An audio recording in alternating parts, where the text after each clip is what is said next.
ಸ್ನೇಹಿತರೆ ನಮಸ್ಕಾರ. ಕನ್ನಡ ಚಿತ್ರರಂಗದ ಗೋಲ್ಡನ್ ಸ್ಟಾರ್ ಗಣೇಶ್ ಅವರ ಮದುವೆ ಬಗ್ಗೆ ಕಳೆದ 18 ವರ್ಷಗಳಿಂದ ಒಂದು ವದಂತಿ ಹರಿದಾಡ್ತಾನೆ ಬಂದಿದೆ. ಗಣೇಶ್ ಅವರು ಪ್ರೀತಿಯಿಂದ ಮದುವೆ ಆದ್ರಾ ಅಥವಾ ಒಬ್ಬ ಡಾನ್ ಬೆದರಿಕೆ ಹಾಕಿ ಶಿಲ್ಪಾ ಅವರನ್ನು ಮದುವೆ ಮಾಡಿಸಿದ್ರಾ ಅನ್ನುವಂಥ ಪ್ರಶ್ನೆ. ಈ ಪ್ರಶ್ನೆ ಹಲವು ವರ್ಷಗಳಿಂದ ಅಭಿಮಾನಿಗಳ ಮನಸ್ಸಿನಲ್ಲಿ ಉಳಿದಿತ್ತು. ಆದರೆ ಈಗ ಸ್ವತಃ ಶಿಲ್ಪಾ ಗಣೇಶ್ ಅವರು ಈ ಬಗ್ಗೆ ಮಾತನಾಡಿದ್ದಾರೆ. ಎಲ್ಲ ಗಾಸಿಪ್ಗಳಿಗೆ ತೆರೆ ಎಳೆಯುವಂಥ ಪ್ರಯತ್ನವನ್ನು ಮಾಡಿದ್ದಾರೆ. ಅವತ್ತು ಏನಾಯಿತು ಮತ್ತು ಗಣೇಶ್ ಮತ್ತು ಶಿಲ್ಪಾ ಅವರ ಪರಿಚಯ ಯಾವಾಗಾಗಿದ್ದು, ಹೇಗೆ ಇವರ ಸ್ನೇಹ ಶುರುವಾಗಿದ್ದು, ಸ್ನೇಹ ಪ್ರೀತಿಯಾಗಿ ಬದಲಾಗೋದಕ್ಕೆ ಎಷ್ಟು ವರ್ಷಗಳು ಬೇಕಾಗಿತ್ತು, ಜೊತೆಗೆ ಇವರ ಪ್ರೇಮಕತೆ, ಈ ಪ್ರೇಮಕತೆ ಎಷ್ಟು ಇಂಟ್ರೆಸ್ಟಿಂಗ್ ಆಗಿದೆ. ಒಂದು ಸಿನಿಮಾ ಪ್ರೇಮಕತೆಗೂ ಕೂಡ ಮೀರಿದಂಥ ಪ್ರೇಮಕತೆ ಇವರಿಬ್ಬರದು.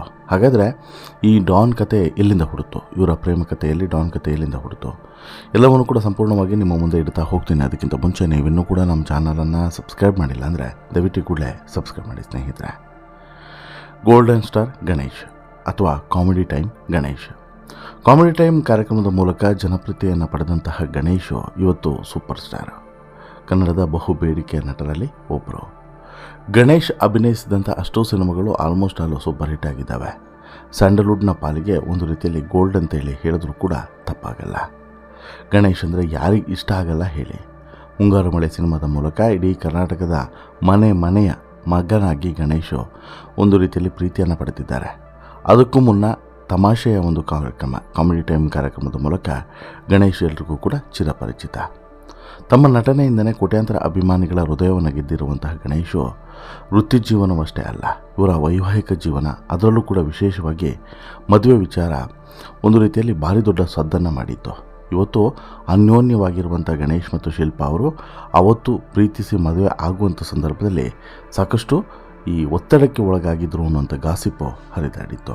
ಗಣೇಶ್ ಅವರ ಮದುವೆ ಬಗ್ಗೆ ಇಂಥದ್ದೊಂದು ಸುದ್ದಿ ಇವತ್ತಲ್ಲ, ಕಳೆದ 18 ವರ್ಷಗಳಿಂದಲೂ ಕೂಡ ಹರಿದಾಡ್ತಾನೆ ಬಂದಿತ್ತು. ಈ ಗಣೇಶ್ ಇದಾರಲ್ಲ, ಕಾಮಿಡಿ ಟೈಮ್ ಕಾರ್ಯಕ್ರಮದ ಮೂಲಕ ಜನಪ್ರಿಯತೆಯನ್ನು ಪಡೆದಂಥ ಕಾಲ ಅದು. ಅದೇ ಸಮಯದಲ್ಲಿ ಶಿಲ್ಪಾ ಅವರು ಬೆಂಗಳೂರಿನಲ್ಲೇ ಇದ್ದರು. ಒಬ್ಬ ಸಾಮಾನ್ಯ ಸ್ನೇಹಿತನ ಮೂಲಕ ಇವರಿಬ್ಬರ ಪರಿಚಯ ಆಗುತ್ತೆ. ಮೊದಲ ಭೇಟಿಯ ನಂತರ ಸುಮಾರು 3 ದಿನಗಳ ಬಳಿಕ ಗಣೇಶು ಶಿಲ್ಪಾಗೆ ಮೆಸೇಜನ್ನು ಮಾಡ್ತಾರೆ. Hi, this is comedy time Ganesh ಅಂತೇಳಿ ಮೆಸೇಜನ್ನು ಕಳಿಸ್ತಾರೆ. ಶಿಲ್ಪಾ ಈ ಮೆಸೇಜ್ಗೆ ತಕ್ಷಣ ಉತ್ತರವನ್ನು ಕೊಡಲಿಲ್ಲ. ಆ ಕಾಲದಲ್ಲಿ ವಾಟ್ಸಪ್ ಇರಲಿಲ್ಲ, ನಾರ್ಮಲ್ SMS ಕಳಿಸ್ತಾ ಇದ್ದರು. ಈ SMS ಮೂಲಕನೇ ಮಾತುಕತೆ ಶುರುವಾಗಿದ್ದು. ಹೀಗೆ ಆರಂಭವಾದಂಥ ಸ್ನೇಹ ನಿಧಾನವಾಗಿ ಆತ್ಮೀಯತೆಯನ್ನು ಪಡೆದುಕೊಳ್ಳುತ್ತೆ, ನಂತರ ಪ್ರೀತಿಯಾಗಿ ಬದಲಾಗುತ್ತೆ. ಆ ಸಮಯದಲ್ಲಿ ಮುಂಗಾರು ಮಳೆ ಸಿನಿಮಾ ಇನ್ನೂ ಬಿಡುಗಡೆ ಆಗಿರಲಿಲ್ಲ. ಆದರೆ ಕಾಮಿಡಿ ಟೈಮ್ ಮೂಲಕ ಗಣೇಶು ಜನಪ್ರಿಯತೆಯನ್ನು ಪಡೆದಿದ್ದರು. ಇವರಿಬ್ಬರಿಗೂ ಕೂಡ ಒಟ್ಟಿಗೆ ಸಿನಿಮಾ ನೋಡೋದಕ್ಕೆ ಹೋದಂತಹ ಒಂದು ನೆನಪು ಇವತ್ತಿಗೂ ಕೂಡ ಇದೆ. ಇವರಿಬ್ಬರು ಒಟ್ಟಿಗೆ ಸಿನಿಮಾವನ್ನು ನೋಡೋಕ್ಕೆ ಹೋಗಿದ್ದು, ಅದು ಸಾಕಷ್ಟು ಸಲ ಫೇಲ್ಯೂರ್ ಆಗಿದ್ದು, ಆದರೆ ಇದು ಆಗದೇ ಇರುವಂಥದ್ದು ಎಲ್ಲವನ್ನು ಕೂಡ ಯಾರಿಗೂ ಕೂಡ ತಿಳಿಸಿರಲಿಲ್ಲ.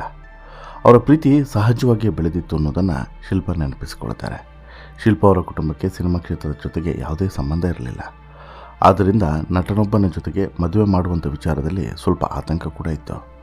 ಸಿನಿಮಾ ಕ್ಷೇತ್ರದಲ್ಲಿ ಭವಿಷ್ಯ ಹೇಗಿರ್ತದೆ, ಜೀವನ ಸ್ಥಿರವಾಗಿರ್ತದೋ ಅನ್ನುವಂಥ ಪ್ರಶ್ನೆಗಳು ಕುಟುಂಬದವರ ಮನಸ್ಸಿನಲ್ಲಿತ್ತು.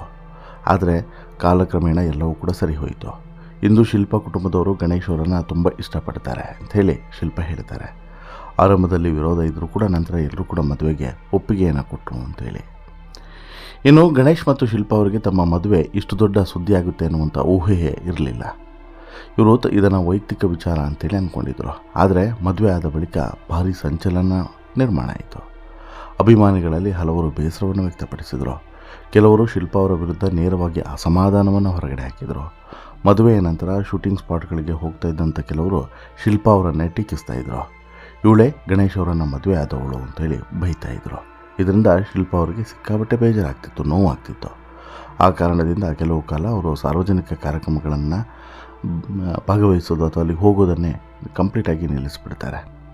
ಇಂದು ಎಲ್ಲರೂ ಕೂಡ ಪ್ರೀತಿಯಿಂದ ವರ್ತಿಸ್ತಿದ್ದಾರೆ. ಆದರೆ ಆರಂಭದ ದಿನಗಳು ತುಂಬ ಕಷ್ಟವಾಗಿತ್ತು ಅಂತಲೂ ನೋವನ್ನು ತೋಡಿಕೊಳ್ಳುತ್ತಾರೆ. ಈಗ ಮುಖ್ಯ ವಿಚಾರಕ್ಕೆ ಬರೋಣ. ಗಣೇಶ್ ಅವರ ಮದುವೆ ನಂತರ ಒಂದು ದೊಡ್ಡ ವದಂತಿ ಹರಿದಿತ್ತು. ಅದೇನು ಅಂತ ಹೇಳಿದ್ರೆ, ಒಬ್ಬ ಡಾನ್ ಗಣೇಶ್ ಅವರಿಗೆ ಬೆದರಿಕೆಯನ್ನು ಹಾಕಿ ಶಿಲ್ಪಾ ಅವರನ್ನು ಮದುವೆ ಆಗೋದಂತೆ ಒತ್ತಾಯಿಸಿದ್ದಾನಂತೆ ಎನ್ನುವಂಥದ್ದು. ಯಾಕೆ ಈ ಸುದ್ದಿ ಹರಿದಾಡ್ತು ಅಂತ ಹೇಳಿದ್ರೆ, ಗಣೇಶ್ ಅವರನ್ನು ಇಷ್ಟಪಡ್ತಿದ್ದಂಥ ಸಾಕಷ್ಟು ಜನ ಗಣೇಶ್ ಅವರು ಮದುವೆ ಆಗ್ತಿದ್ದಾರೆ ಅಂತೇಳಿ ಹೇಳಿದ ತಕ್ಷಣವೇ ತಮ್ಮ ಪ್ರಾಣವನ್ನು ಕಳೆದುಕೊಳ್ಳುವಂಥ ನಿರ್ಧಾರವನ್ನು ಮಾಡ್ತಾರೆ. ಇದು ಸಹಜವಾಗಿ ಒಂದು ಸಂಚಲನ ಸೃಷ್ಟಿಸಿದಂತಹ ಘಟನೆ ಅಂತಲೂ ಕೂಡ ಹೇಳ್ಬೋದು. ಯಾಕಂತೇಳಿದ್ರೆ ಹೊರಗಡೆ ಗಣೇಶ್ ಅವರಿಗೆ ಇಷ್ಟೆಲ್ಲ ಜನರು ಪ್ರೀತಿಯನ್ನು ಕೊಡ್ತಿದ್ದಾರೆ, ಗಣೇಶನ ಪ್ರೀತಿಸ್ತಿದ್ದಾರೆ. ಹೀಗಿರುವಾಗ ಗಣೇಶು ಏನೂ ಕೂಡ ಸೌಂದರ್ಯವತಿ ಆಗಿರದಂತಹ ಅಥವಾ ಸಿನಿಮಾ ರಂಗದ ಟಚ್ ಇರದಂತಹ, ಹಾಗೆಯೇ ಗಣೇಶ್ಗೆ ಈ ಹುಡುಗಿ ಸರಿಯಲ್ಲ, ಆದರೂ ಕೂಡ ಗಣೇಶ್ ಮದುವೆ ಆಗ್ತಿದ್ದಾರೆ ಅನ್ನುವಂಥ ಮಾತುಗಳು ಏನು ಕೇಳಿ ಬಂತು ನೋಡಿ. ಆ ಸಂದರ್ಭದಲ್ಲಿ ಗಣೇಶ್ಗೆ ಹೆದರಿಸಿ ಮದುವೆಯನ್ನು ಮಾಡಿಸ್ತಿದ್ದಾರೆ ಅನ್ನುವಂಥದ್ದು. ಈ ಸುದ್ದಿ ಹಲವು ವರ್ಷಗಳ ಕಾಲ ಜನರ ನಡುವೆ ಚರ್ಚೆ ಆಗ್ತಾನೇ ಇತ್ತು. ಆದರೆ ಈ ಕುರಿತು ಶಿಲ್ಪ ಅವರು ಸ್ಪಷ್ಟನೆಯನ್ನು ಕೊಟ್ಟಿರಲಿಲ್ಲ. ಗಣೇಶ್ ಅವರು ಕೂಡ ಏನೂ ಕೂಡ ಮಾತು ಆಡಿರಲಿಲ್ಲ. ಆದರೆ ಈಗ ಇದಕ್ಕೆ ಸ್ಪಷ್ಟನೆಯನ್ನು ಸ್ವತಃ ಶಿಲ್ಪ ಅವರೇ ಕೊಟ್ಟಿದ್ದಾರೆ. ಈ ಕಥೆಯನ್ನು ಯಾರು ಸೃಷ್ಟಿಸಿದ್ರು ಅನ್ನೋದೇ ಗೊತ್ತಿಲ್ಲ.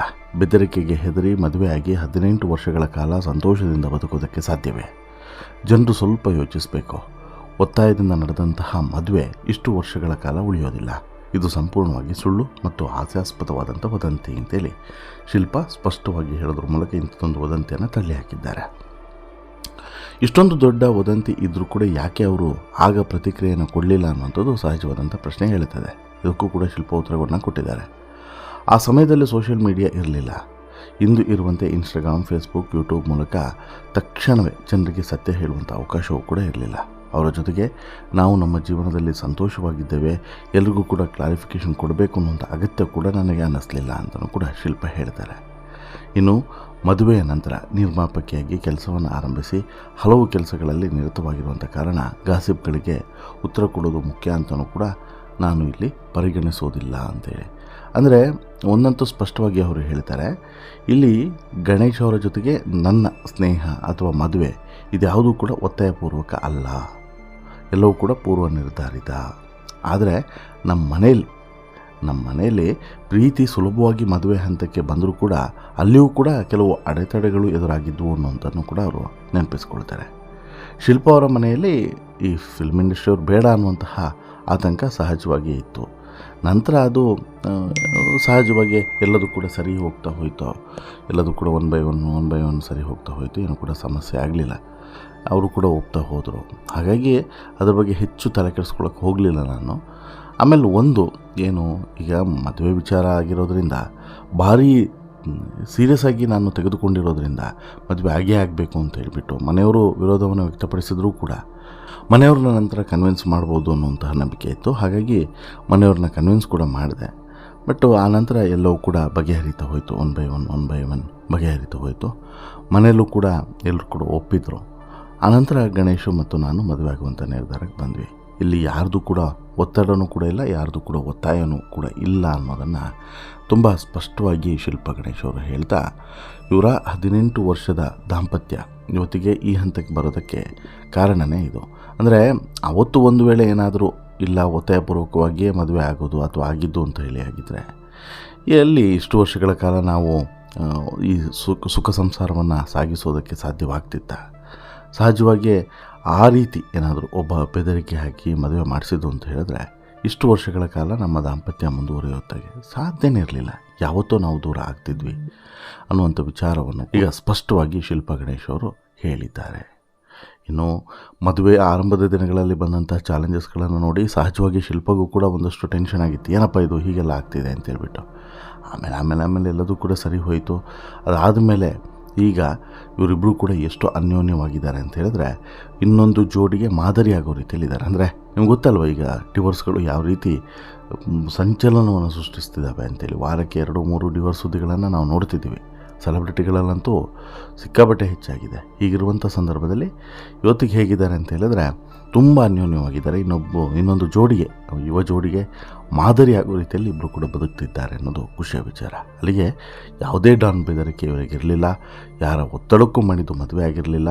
ಪರಸ್ಪರ ಇಷ್ಟಪಟ್ಟು ಹಿರಿಯರ ಒಪ್ಪಿಗೆಯೊಂದಿಗೆ ನಡೆದಂತಹ ಪ್ರೀತಿಯ ಮದುವೆ ಅದು. ಆರಂಭದಲ್ಲಿ ಎದುರಾದಂತಹ ವಿರೋಧಗಳು, ಅಭಿಮಾನಿಗಳ ಸಿಟ್ಟು ಎಲ್ಲವೂ ಕೂಡ ಈಗ ಸರಿಯಾಗಿ ಹೋಗಿದೆ ಅನ್ನುವಂಥದ್ದು ಇವರ ಕನ್ಕ್ಲೂಷನ್. ಸೆಲೆಬ್ರಿಟಿಗಳ ಜೀವನ ಹಿಂದೆ ಎಷ್ಟೆಲ್ಲ ರೂಮರ್ಗಳು ಹುಟ್ಟಿಕೊಳ್ತವೆ ಅನ್ನೋದಕ್ಕೆ ಇದು ಸಾಕ್ಷಿ. ಈ ಕುರಿತು ನಿಮ್ಮ ಅನಿಸಿಕೆ ಏನು? ಜೊತೆಗೆ ಇವರ ಈ ದಾಂಪತ್ಯ ಜೀವನದ ಸುಂದರವಾದಂಥ 18 ವರ್ಷಕ್ಕೆ ನೀವೇನು ಶುಭ ಹಾರೈಸೋದಕ್ಕೆ ಇಚ್ಛಪಡ್ತೀರ ಅನ್ನೋದನ್ನು ಕಮೆಂಟ್ ಮಾಡಿ ತಿಳಿಸಿ. ಈ ಸ್ಟೋರಿ ಇಷ್ಟ ಆಯಿತು ಅಂತ ಹೇಳಿದ್ರೆ ಲೈಕ್ ಮಾಡಿ, ಶೇರ್ ಮಾಡಿ, ಚಾನಲ್ಗೆ ಸಬ್ಸ್ಕ್ರೈಬ್ ಆಗೋದನ್ನು ಮರಿಬೇಡಿ. ಧನ್ಯವಾದ.